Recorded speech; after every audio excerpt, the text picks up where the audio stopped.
Mesnevi 8, as far as this book is concerned. The Harper. Hast heard, perchance, there was in days of good Homer a minstrel, talented, whose harpings moved the sphere.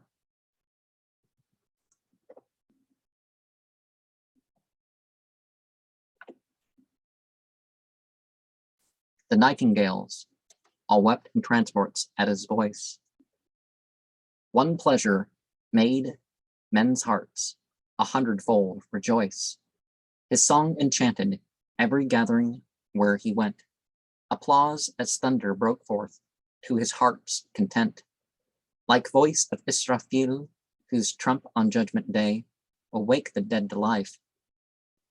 His maid the saddest gay. Joyous. Dear friend, Israfil he was, and mendicant. His notes made plumes to sprout on hide of elephant. Some day will Israfil attention pay to moans. Their souls he will recall to old and putrid bones. The prophets likewise, all musicians, are on hearts. Disciples hence expire with joy by fits and starts. Our outward ears the strains hear not, which thence proceed. Those ears in many ways degraded are indeed. Mankind the songs of fairies never hear at all. They are not versed in fairies' ways, their voices small. 'Tis true the chants of fairies' sounds are of this world, but songs sung by men's hearts are far above them hurled. Both men and fairies prisoners are in earthly cage. Both too are thralls of sinful ignorance's rage. Read thou the text, O fairy troop, in book of God. Consider too, can ye pass out who holds the rod? The inward hymn that sung by all the hearts of saints commences, O component parts of that thing not now sense. They take their rise in this not negative. They put aside the hollow phantom where we live. Ye putrid corpses, wrapped in rank corruption's cloth, our everlasting souls are free from birth and growth. Were I but to recite one stave from their blessed song, all living souls would rise out from their tombs among. Lend ear attentively, that may not distant be, as yet, however, leaves not given to tell it thee. The saints are Israfils of this our passing time. The spiritually dead through them live life sublime.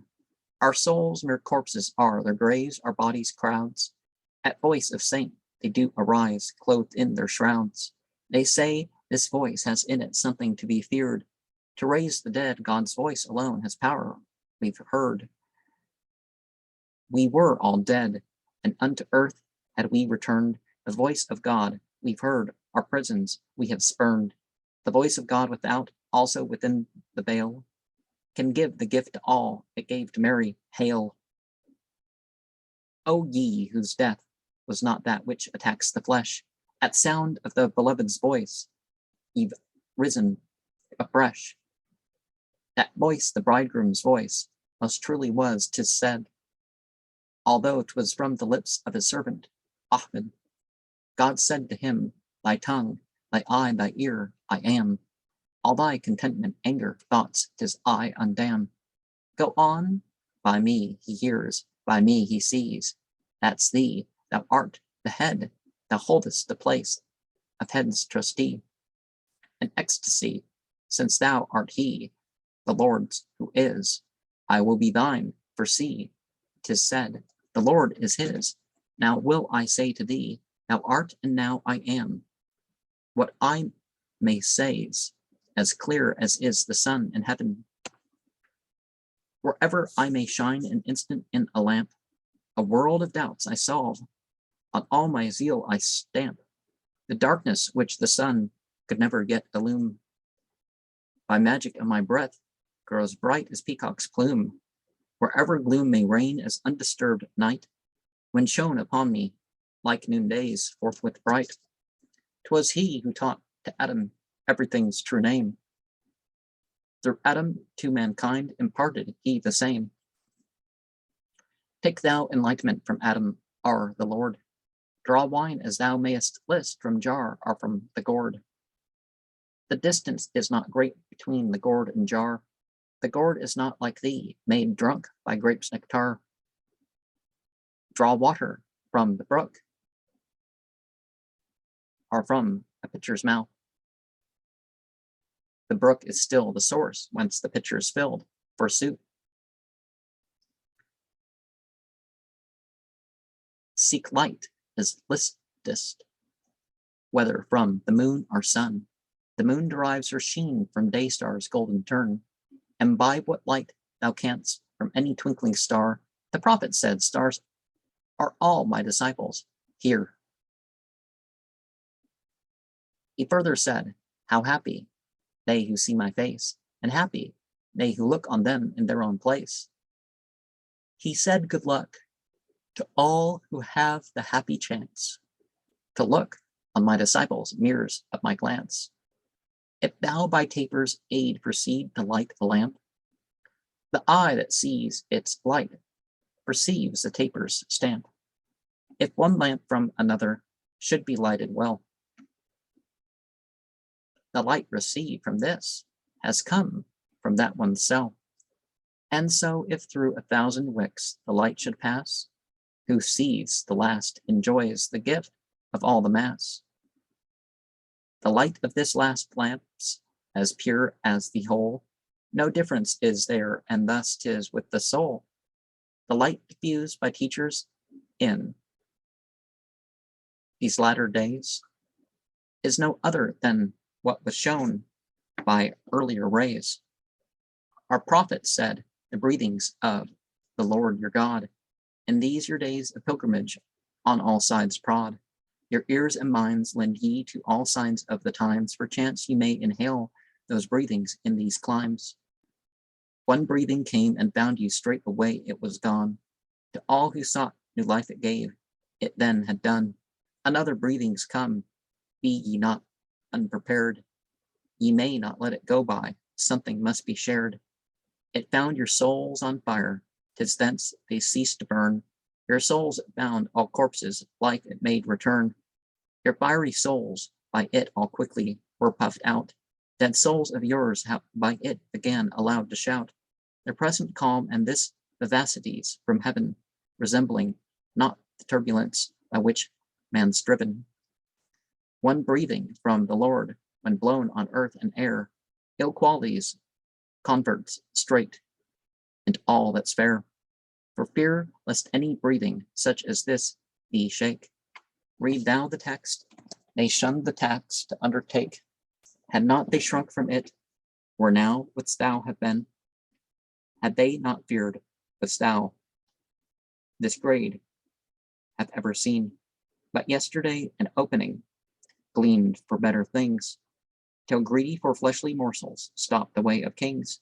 For sake of some such morsel, Lukman was made bail. The times now for Lukman's morsel not avail. The troubles we endure are all for morsel's sake, but Lukman thou'lt extract the thorn that makes the ache. A thorn or chafing hurt not Lukman's horny hand. Through greed thou lackest, the discipline made him so bland. The thing thou thoughtest a date palm, no, is but a thorn. Ungrateful, uniform thou art, now as when born. The soul of Lukman was a vineyard of the Lord. Why then into his soul did thorn pierce like a sword? Thorn-eating camel, truly is this world of ours. Ahmed then came and mounted him that camel bears. O camel, on thy back thou bearest a vase of rose. On thee from thence have sprouted rosebuds, as God knows. Thy taste thee lead, the camel thorn and waste of sand. To thee the thorns arose, the wilderness, rich land. O thou in such quest has wandered up and down, how long wilt thou contend, rose garden sandy down? Thou canst not now extract the thorns from thy sore foot? With that bland eye of thine, how wilt thou see its root? A man whose vast desires the world could not contain is sometimes by one thorn's point sent to death's domain. How Ahmed came, a tender, kind, companion he. Speak to me, O Humaira, he said, speak to me. Put thou thy shoe, Humaira, quickly, in the fire. The rocks will rubies turn from his feet's blood and mire. This Humaira's a woman's name, the poet's love. Such is the Arab custom, soul is meant, now move. That soul's no need to fear from being named as girl, of sex as female or male. That soul has no twirl. That soul is far above sex, accident, and mood. That soul is not man's darling, made of flesh and blood. That soul is not the life that grows from cakes and bread. That sometimes of one mind and other, then instead of good is he the worker, good he is also. From goodness separate, no goodness e'er will flow. If thou art made sweet through sugar, it may happen still that sugar none thou find to sweeten thee at will. But if thou sweet become like sugar through good heart, this sweetness from thy sugar never will depart. How can a lover find love's nectar in himself? That question passes comprehension, my good elf. Man's finite reason disbelieves love's potent sway. Himself he yet esteems endowed with head today. He's clever and he's knowing. Nil, he's not a dawn. Until an angel's nothing, he's a sheer demon. In word and act, a man may be a friend of ours, but when it comes to heart and mind, he huffs and lowers. If he from Essa reach not Posse's stake, he's nil, and willingly, unwilling. We may words fill. The soul are God's perfection, perfect is his call. His Ahmed used to say in solace, O Bilal, lift up thy voice, O Bilal, thy harmonious voice. Put forth the breath that I infused at thy heart's choice. The breath that 'twas made Adam lose all consciousness, while all the host of heaven too felt their helplessness. At Ahmed Mustafa, at one blessed sight, stood lost. His wedding night it was, dawn worship it him cost. He woke not from the sleep, his blessed vision shed. Dawn worship, he o'erslept, the sun shone overhead. On that his wedding night, in presence of his bride, his sainted soul kissed hands, high honors fullest tide. Both love and soul are occult, hidden and concealed. If God I have bride named, let it stand fault repealed. I silence would have kept from fear of love's caprice, if for a moment only I'd been granted grace. But he still said, say on, the word is not a fault. It's not, but the decree there should appear default. It's shame to him who only sees another's faults, but fault is noticed by the soul, safe from assaults. A fault it is to eyes of creatures ignorant, but not with God, the Lord, our Maker, benignant. And blasphemy is wisdom with the omnipresent, omnipotent, attributed to mortals, mortal sin, patent. If one sole fault be found amidst 100 truths, 'tis like a stick that used to prop sweet flowers' growths. Both will be surely weighted in justice, equal scales, for like the soul and body, both are pleasant tales. The saints have therefore said, for sweet instruction's sake, the bodies of this pure with souls just balance make. Their words, their selves, their figures, whatever these may be, are all soul absolute, without a trace to see. Sworn enemy, its body, to their spiritual life, just as one game of backgammon with names full rife. The body goes to earth, is soon reduced to clay. The soul endures like salt, and suffers no decay. The salt than which Muhammad far more sapid is, from Attic salt that's found in each dictum of his, that Attic salt's an heirloom heritage from him. His heirs are here with thee, seek unto them, pass him. They're sitting in my presence. What's in front of thee? Thy soul demands thy care, or can thy forethought be? If thou still be in doubt, and not sure of thyself, thou slave in thy body, soul thou hast not, elf. Behind, before, above, below, stands body's shade. The soul has no dimensions, clearly it's displayed. Lift thy eyes, dear sir, in glorious light of God, that thou be not accounted most short-sighted clod. Thou nothing knowest or carest about, save grief and joy. Thou nothing by mere nothings hemmed in, man or boy. Today's a day of rain, yet journey thou till night, not on account of downpour, but because it's light. One day did Mustafa go to the burial ground. The prophet at a funeral, his friends, was found. At filling in the grave, he lent a helping hand. A living seed he planted in that holy land. The trees thereof are emblems. Cypress, fir, or yew. Their boughs are hands in prayer uplifted, if men knew. They many lessons inculcate to men of sense. Who hath ears to hear may thence draw inference. A contemplative mind from them new secrets calls. The heedless are amused with what men's reason dulls. With tongue-shaped leaves and finger twigs, they address us. From inmost heart of earth, they publish mysteries.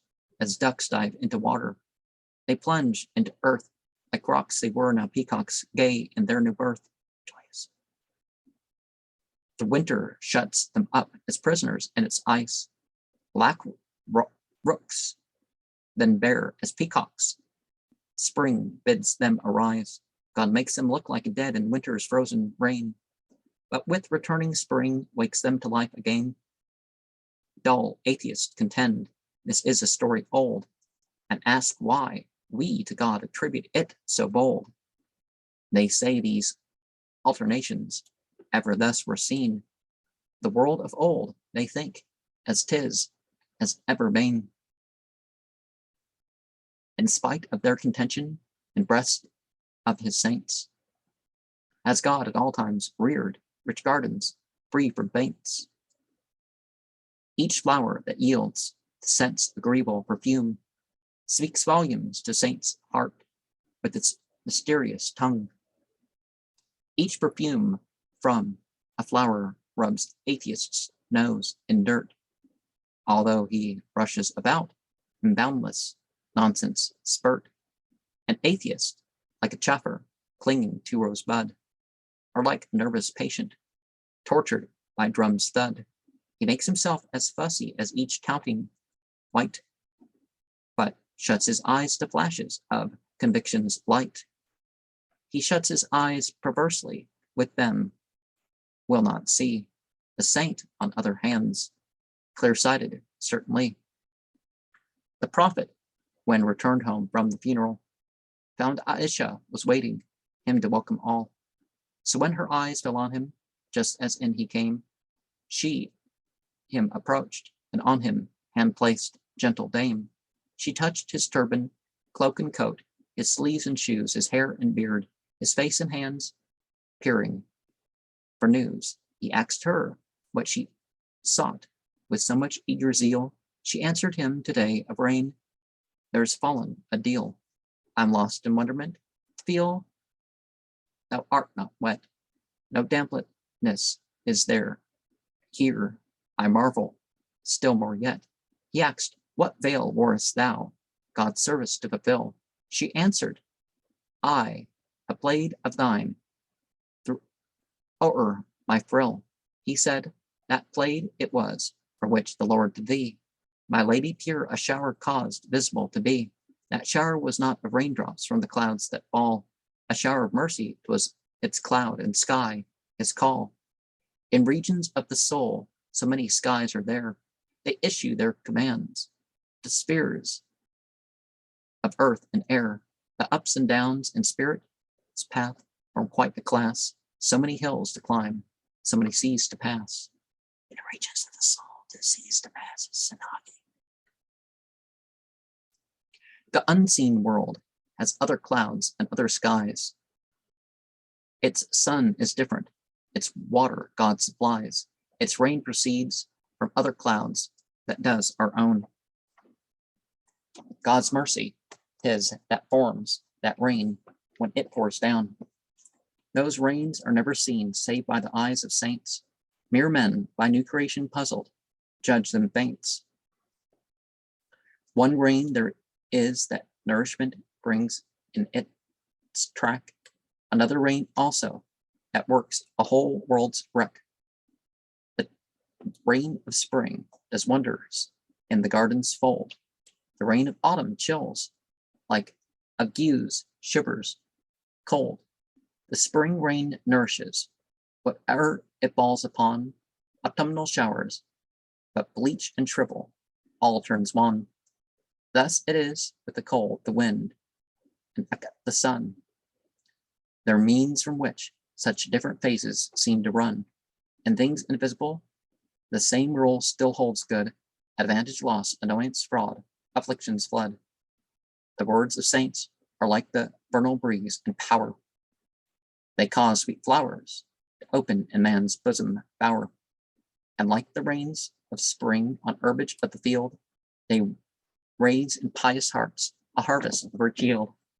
If thou shouldst see a trunk that's blighted, dead and dry, attribute not this state to quickening air's supply. The air still quickens, though dead stumps feel not its power. It is only what's alive that freshens by a shower.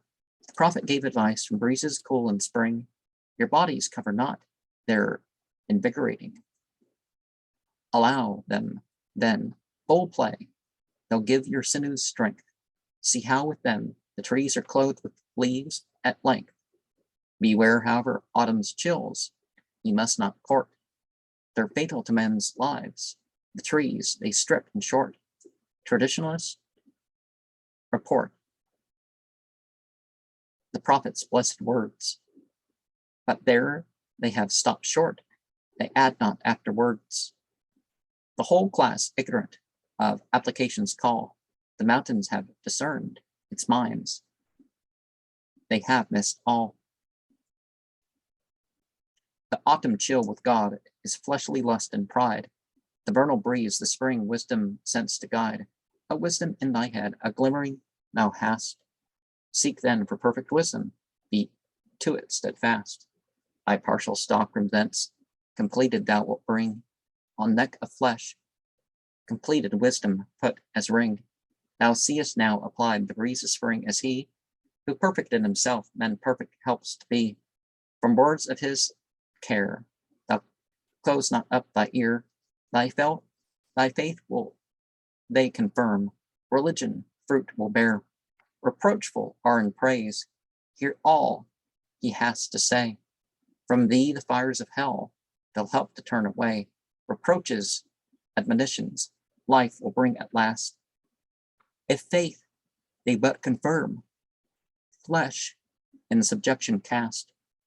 By admonition is the heart encouraged to good deeds, and by reproaches is the soul kept back from evil's meeds. Upon the heart of teacher clings dark sorrows pall. If one twig from heart's garden seen away to fall. Good Aisha, the gem of honors, casket wide. Then acts the prophet, whose of both the worlds the pride.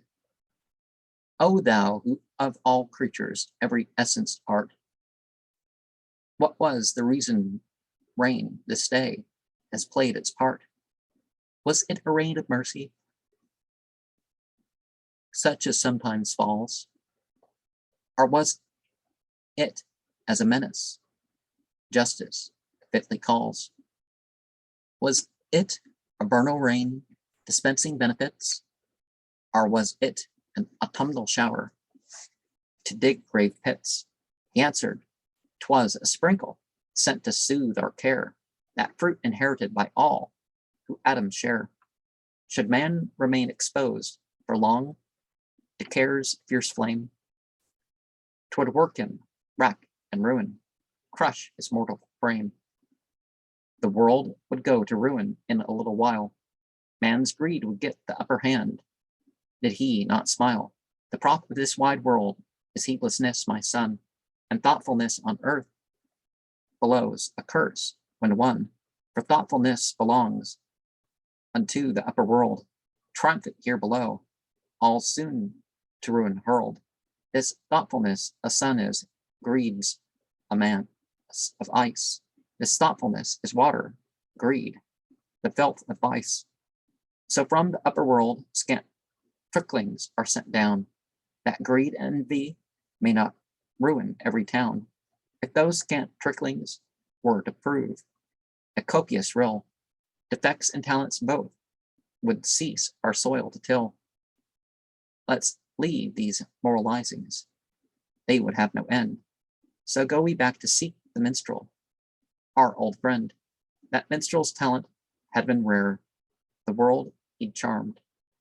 At sound of his sweet voice, imagined swarmed. Each heart bird-like began to flutter in its cage. Surprise enchained men's minds when his notes threw the gauge. But now he was grown old, long years he'd passed on earth, like falcon chasing gnats. He'd little cause for mirth. His back was double bent, like belly of wine jar, his brows above his eyes with crupper straps on par. His voice, the former joy of all who might it hear, was now cracked out of tune, uncouth, none could it bear. His tones that might have been made Dame Venus mad with rage were now like donkey's brayings in his sinking age. What is there beautiful that goes not to decay? Where is the roof that will not ruin be one day? Unless it be the words of saint from God, they last till echoes of his voice shall sound in judgment last. He is the inner joy that gladdens our inner man, the source from whom our beings rose when time began. He is the amber draws the motes of thought and speech. He gave the means to measure revelation's reach. Our minstrel in old age felt poverty's sure pinch. No money could he earn, bread not enough for Finch. He prayed, O God, long life, and full to me thou'st given. The worthless sinner thou hast shown for taste of heaven. I've slighted thy commandments 70 years and more. Not one day hadst thou let me pangs of want feel sore. No longer can I earn.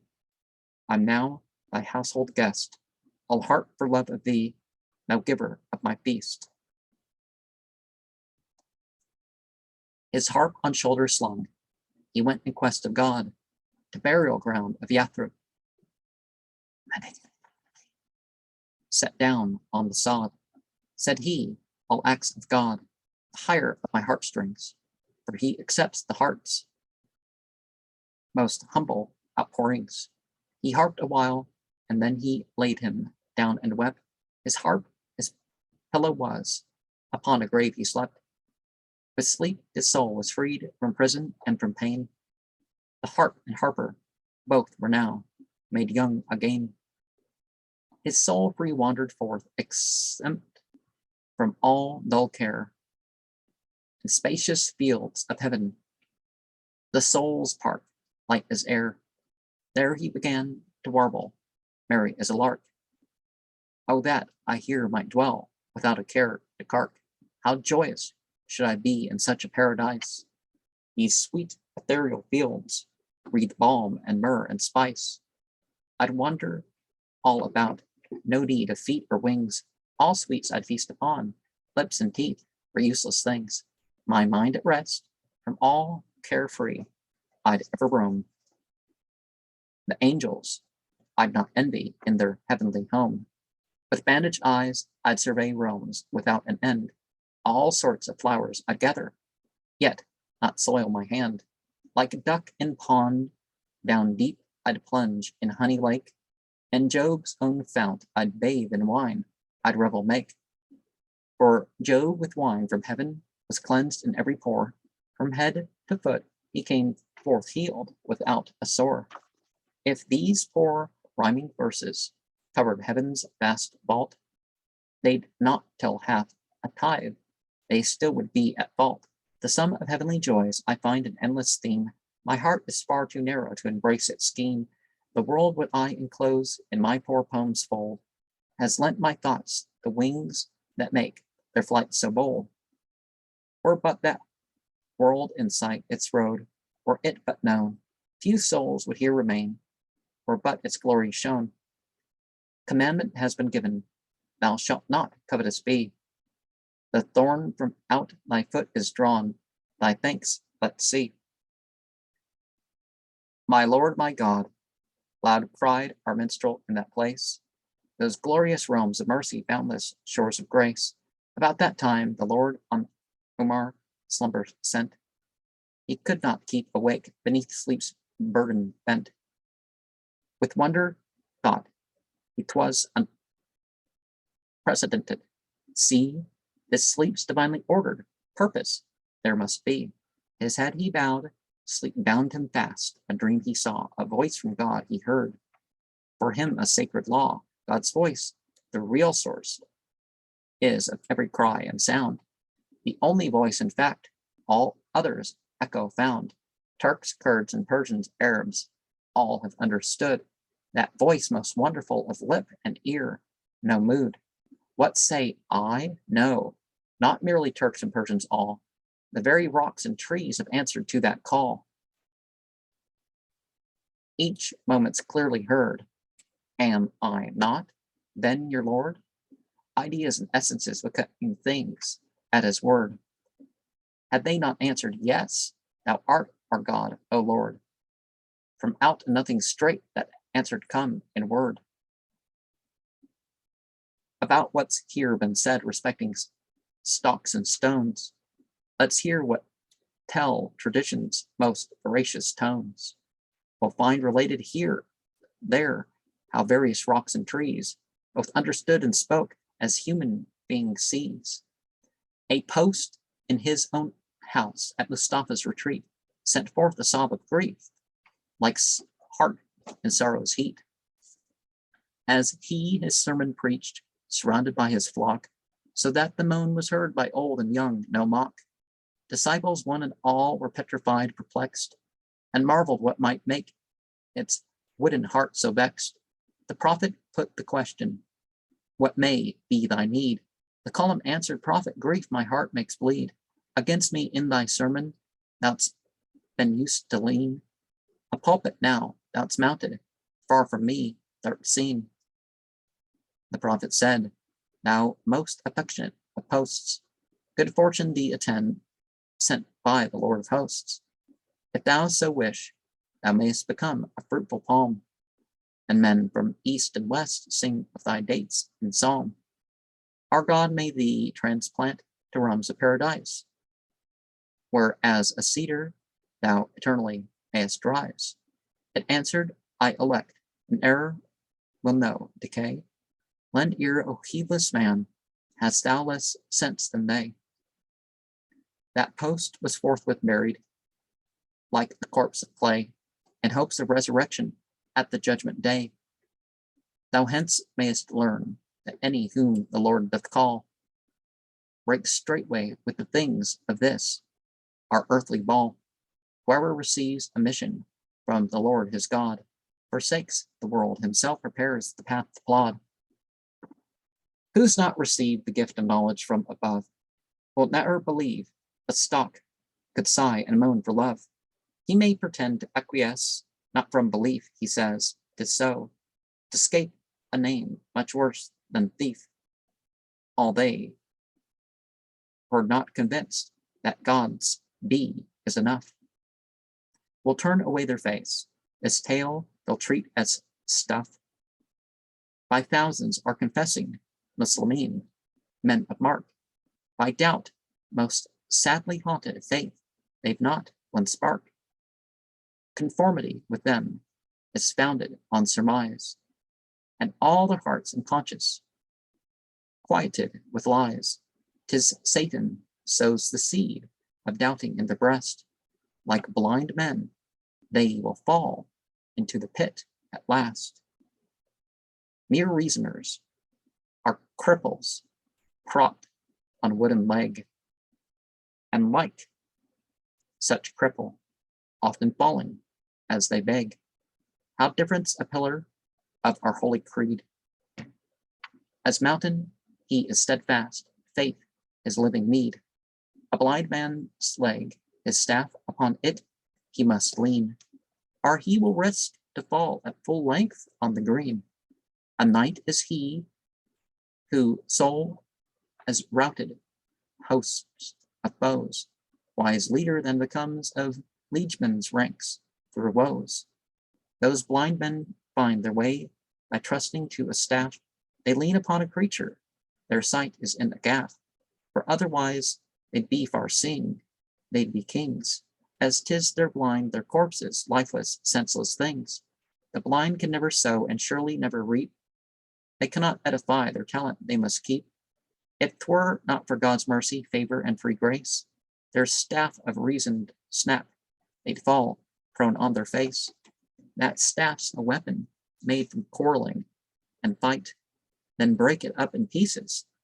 Man of feeble sight, that staff was given thee to help thee on thy way. With it men's faces strikest thou angry every day. What's this you're doing, blind ones?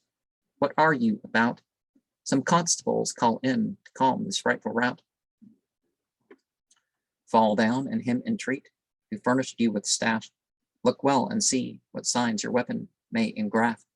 Consider Moses' miracle, reflect on Ahmed's too. One's staff became a serpent. One's post chose what is true. From that staff came a serpent. From this post, loud moan. 5 times a day for praise, we hear the crier's tone. This trouble, otherwise, had been a senseless suit. So many miracles, so very little fruit. What's reasonable the mind can easily allow. No needs there than for miracle, for tide to ebb and flow. The plan of miracles unreasonable count, but no, it is accepted, faith, it does not daunt. Just like as demons and as wild beasts out of dread of man fled to the wilds when envy reared its head, so out of the dread of miracles by prophets wrought do cavaliers take refuge in sophisms of thought. In name, the Muslimin, and by virtue of their wiles. We can't know what they are. Their faces are all smiles, precisely as false coiners on their metal base. A coat of silver put, the sovereign's name, then trace. In word, God's unity confessed in holy law. Their hearts are like the poison grain in sweet kickshaw. Not fetus will convince a sophist in debate. But true religion speaks, confutes his postulate. His body's like a stock, his spirit's but a stone. However he contradict them, God directs alone. In words mayhap he may detect a hitch or two, but his own soul and body witness God is true. Some stones were held in hand by Abu Jahl one day. Said he to Muhammad, "What hold I here now say? Since thou the prophet tell, what hold I in my hand? The secrets of high heaven thou claimest to command." Said Muhammad, "How canst suppose I should not tell? The things themselves shall speak, I'm truthful, they know well." Said Abu Jahl, "This last pretension's harder still." Him replied the prophet, "They'll obey God's will." From out of his closed hand a chorus now burst forth, confession of God's unity, his prophet's worth. There is no God but God, the stones distinctly sang. Muhammad is God's prophet, also clearly rang. When Abu Jahl this heard, he cast the stones away, in anger from his hand. As then he dared to say, "Most surely no magician ever was like thee. Magicians' chief art thou, crown on their heads thou'lt be. May dust alight upon his head, blind miscreant, 'Twas Satan closed his inward sight, cursed, recusant. Now turn we once again to hear the minstrel's tale. For all this time he's waiting, anxious, wan and pale. The heavenly voice, the caliph called, Ho, Umar, ho, our servants want relief. Relief, sent. Our servants want relief. Set thou him free from woe.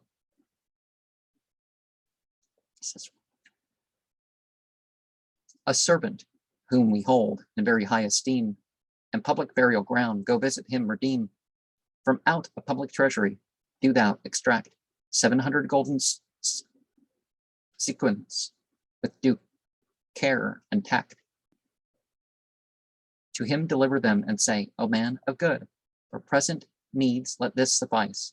'Twill give thee food, thy harp springs higher it is. Go hence, and when 'tis done, do thou again come hither, look for me alone. At sound of that dread voice did Umar now awake, and straight himself dispose that task to undertake. Towards the burial ground he turned his steps amain, the money in his breast to seek the stranger fame.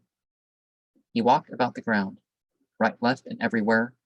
No second soul was seen, the minstrel only there. Thought he, this cannot be my quest. So off again he wandered, still no other offered. This was plain, he said within himself. The Lord of servants spake, devout, approved, accepted, loved for God's own sake. An ancient minstrel, this, of God. Can he be loved? Some mystery is here. Hail, riddle, by God moved. Once more he wandered o'er the spacious burial ground, as lion seeking for his prey goes round and round, convinced at length no other was their choice to make. He thought, when I'm in doubt, like from above, I take. Respectfully he then approached the sleeping guest. A sneezing seized him. Straight the Harper woke from rest. When Timer he espied,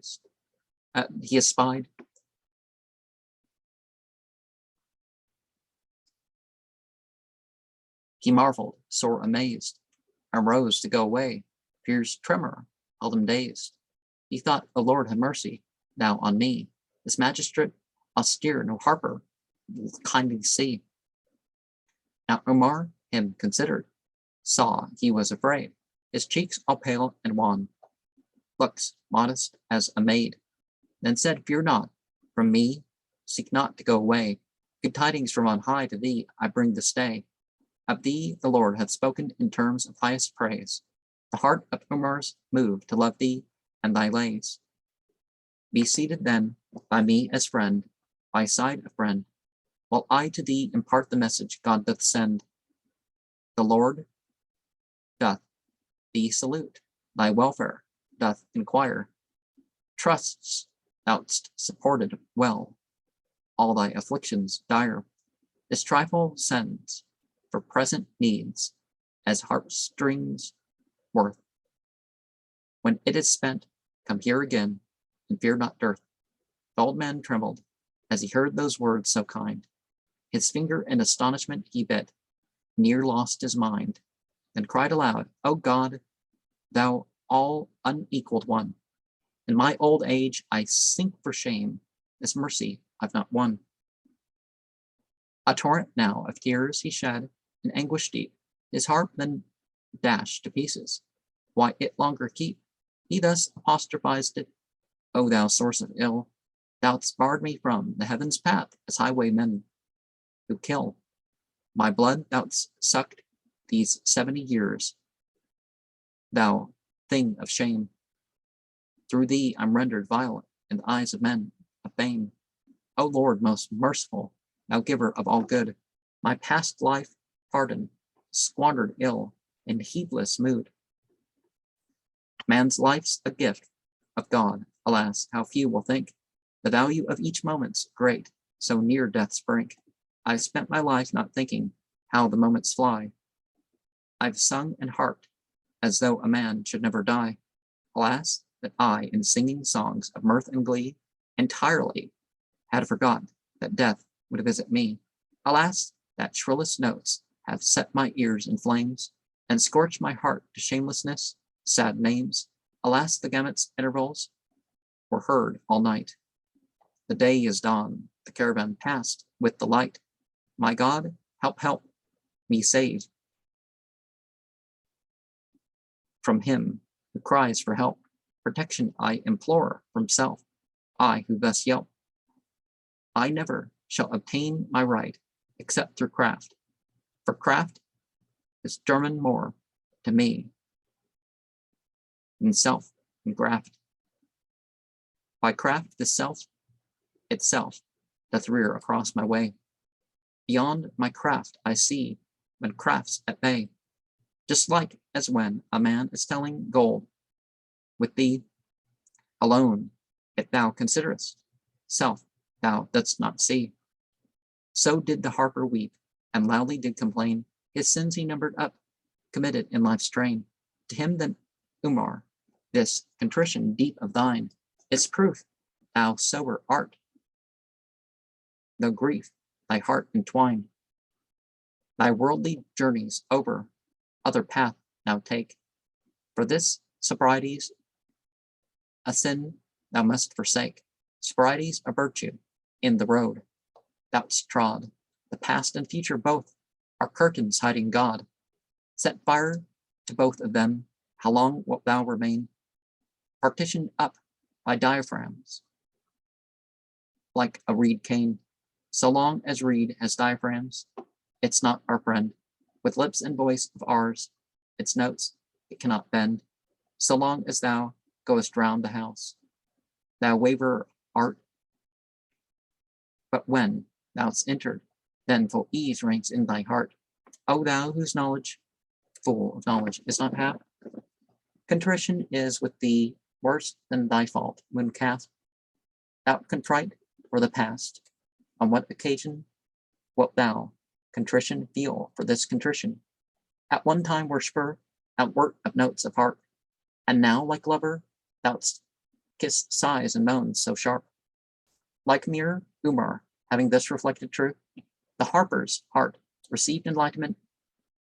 Forsooth, he, spirit-like, became relieved of moan and smile. His old mind took its leave, his new heart was docile. Amazement fell on him, stupor bathed each sense, ecstatic trance then followed, earth and sky flew hence. A yearning and a longing past description, as I cannot explain. Try thy perception, such ecstasy, such words, beyond all mood and tense, immersion total in God's glorious effulgence. Immersion such, escape therefrom impossible, that sea henceforth to him became impassable. Our partial wisdom's not part of omniscience, until God's promptings come, its promptings to enhance. But when our souls are made those impulses to feel, that sea in waves straight rises, under which we reel. The story of the Harper and his state now ends. Both Harper and that state have grown to be our friends. The Harper sealed his mouth from any future further song. We too will leave, his tale have told. It is too long. In order to attain to his high state of bliss, had won 100 lives, they might be staked for this. Be thou then like a falcon, ever on the wing, to catch that gnat thy soul sun-like, forever sing. He casts himself for love from highest heaven's height. If flagons empty, he with wine fills them, so bright. O spiritual sun, transfuse thou life to all. A new life give, O God, to this our earthly ball. Into the frames of men both life and soul infuse, from out thy hidden world, as water dost diffuse. The prophet has informed us that for warning's sake, to angels evermore sweet invocation make. O God, dispensers bless, do thou them feed and tend, give them 10,000-fold for every mite they spend. But hoarders, O our Lord God, in this lower scene, do thou inflict with loss, no prophet intervene. How many hoardings better than dispensings are, save in God's service, wealth of God. Spend not, take care. So mayest thou get in recompense 100-fold. So mayest thou escape the punishment of sins untold. Men offered up their camels as a sacrifice in hopes their swords against Mustafa would do service. Seek thou the will of God from him who has it learnt. Not into every soul has God's will been inburnt. The prophet's words forewarned those sons of heedlessness, that all such offerings are a heap of worthlessness. In war with God's apostle, chiefs of Mecca all, such sacrifices offered, ghostly aid to call, just like the unjust steward, who, as justice due, the treasure of his lord bestowed on rebel crew, he falsely pictured to himself he'd justice wrought, but public money spent, the poor to terms he'd bought. Such justice from such culprit, what could it effect? His lord to anger moved, excuses did reject. Hence it is every Muslim, fearing he may stray, in his devotions begs, lead thou us in the right way. Their substance to dispense suits men of generous mood, a lover's ready gifts, his life for his love's good. Dispense thou food for God's sake, food thou'lt surely have. Lay down thy life for love of God, thy life thou'lt save. We see the trees here shed their leaves at God's command, without their toil or trouble. Other leaves he'll send. Shouldst thou, dispensing much, one day be found in want, the Lord will not forsake thee, his supply is not scant. Whoever sows must empty storehouses of grain. His fields will yield him richly tenfold heaps of grain. But he who's left his corn in garners to be used, mules, horses, mice, and accidents have it reduced. This world's a negative, the positive seek thou. All outward forms are ciphers, search the sense to know. Lay down thy wretched life before the uplifted sword. New life thou purchase, never ending of the Lord. But if thou do not know, well, how to quit this scene, to me then lend thy ear, this tale for thee I mean. In days of old there was a caliph, as it is said, his generosity hatem tege dismayed. His fame for liberality went through the land. All poverty, all want, relieved was at his hand. The very sea went dry through his dispensing zest, and rumors of his benefits spread east and west. A fruitful cloud of rain was he to this our race, in turn the object he of God's surpassing grace. So large his gifts that seas and mines were out of date, still fame brought caravans of suitors to his gate. His courts and halls and temples of the indigent, the noise had gone abroad. How largely had he spent? The Persian, Roman, Turk, and Arab, all were there, and all admired his liberalities so rare. A font of life was he, a very sea of gift. All nations profited in praise, their voice did lift. Now, Islam and Christianity transcend the tribal things, but you can think of the Persian as the Zoroastrian, Maziasa has Zarathustra, under the guise of the various priesthoods. The Roman being a reference to the Christian. The Turk, well, the Turk and Arab at that point were referring to the Muslim, but the Turk as far as the generic polytheist, because there still was an inkling that the Turks and the Mongolians were, and all admired his liberalities, so were a font of life.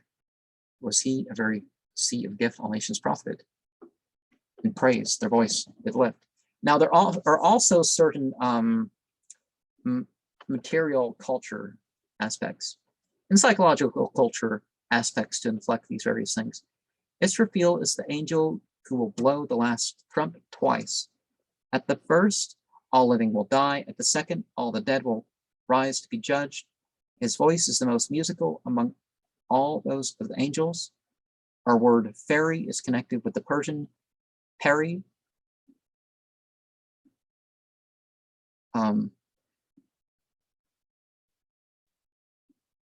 There's in Enochian, it's like holy or something, but perhaps in character, but used here by the poet instead of the Arabic jinn, whence are genie, because genie is the singular, but Quran 55 verse 33, that is, would appear individuals created out of nothing, that is the Lord within him who strives on the Lord's side. A dried gourd, calabash, is commonly used as a wine decanter. There's an apostolic tradition, also apostolic tradition, another apostolic tradition. A traditionary saying of Muhammad, of which the section is an amplification, is the following: verily your Lord hath in your time sundry breathings, lo, then turn ye towards them. Now, one of the things that we did come across in this one was you add to, well, you don't raise your voice in the voice of the prophet. So you're elaborating what's authentically the revelation and the inspiration. You're living it out in terms of this age or whatever, but you know,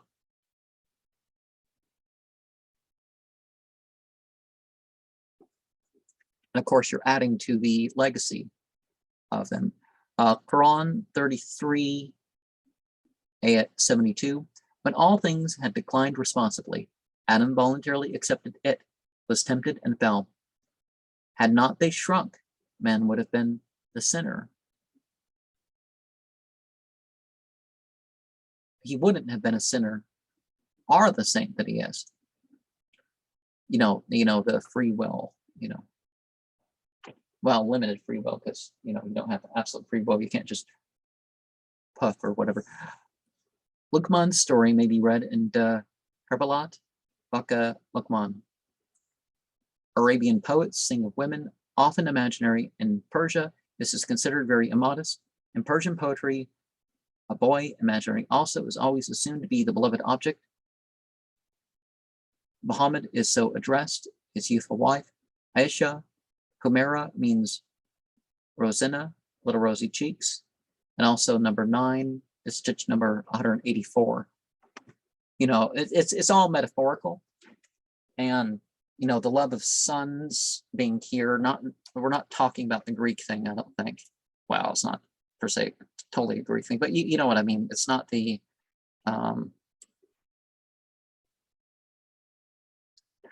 a horseshoe as a charm with an absent one's name on it, placed in the fire, is supposed to exercise a magical influence over him and make him come there in all speed, even though his feet bleed from his haste.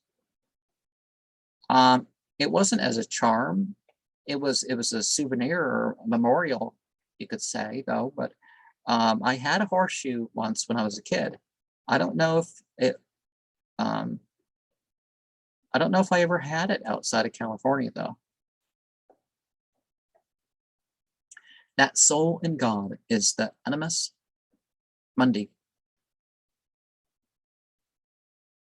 Through humility, the call of God is the call to divine service. The Azan. Bilal, a Negro, was the first caller to divine service. He was an early convert, a slave, and Abu Bakr's freedman, then Mu'adhin, the prayer caller. Mustafa, chosen elect, is one of Muhammad's titles, so is Ahmed. Praiseworthy. The night of his marriage with Safiya, after the capture of Kibar in the 7th year of the Hijra, as he was returning to Medina. That night has a special name based on the circumstance, the night of the early morning halt. Laylatu Paris. And it said that Safiya had issues with her husband and therefore was actually going through a waiting period at that time. And, didn't she have a dream? And it was clear that this dream meant that she was to have another husband. And this upset her husband, obviously. And they were, sleeping apart for weeks, An explanation of this wild expression were much to be desired. Doubtless there is one. There are 7 different Persian games of backgammon. The second of the 7, the one mentioned by the poet, called plus ziyad. At each throw of the dice, one is added arbitrarily to each number shown on the 2, ace becoming deuce, etc. The poet likens the body to this supposititious number, the soul alone being real. In performing her devotions, a Muslimah has to veil herself, even at home, as though she were abroad in public. And males are supposed to have full modesty too, so don't pull that sexist garbage. Because Islam makes feminism obsolete. Because women are honored for being women and men are honored for being men, and they're not considered less or more because of that sort of thing. These 4 lines are quoted from Sana'eh for comment. Hence what I pointed out earlier. This section and the next 2 form a comment on Sana'eh. Al-Quran, Surah 114. 114, no, 114? Oh, 50:14, okay. The new creation is the resurrection. Because there's only 7 ayat in Surah 1. But they make the L and the 1 look the same there. The tradition in prose is as follows. Quoted by the poet, take advantage of the coolness of spring. It invigorates your bodies. It acts on plants. Avoid ye also the cold of autumn. It acts on your frame as it takes on vegetation. Prisoners and fugitive slaves have iron rings or a kind of woolen pillory fastened round their necks to prevent flight or insubordination. Venus, the musician who inhabits the planet. See tale 3, stitch number 223. While there are certain spiritual entities related to certain things in the earth and out and whatnot, but or perhaps in the earth to direct towards these very celestial things. But Muhammad, the original name of Medina, Jatripa, Yathrib, Quran, Surah 47, ayat 17 and 7, 871 are referenced. Tradition, well, there's references in their translations, and I don't always remember which are which. So just, tradition relates this at first. Muhammad used to pronounce his sermon seated on the floor in the midst of his congregation with his back against a certain wooden pillar. The congregation increasing, he was obliged to adopt the use of a raised platform, kind of pulpit, so as to be seen and heard of all. The deserted pillar is the one spoken of.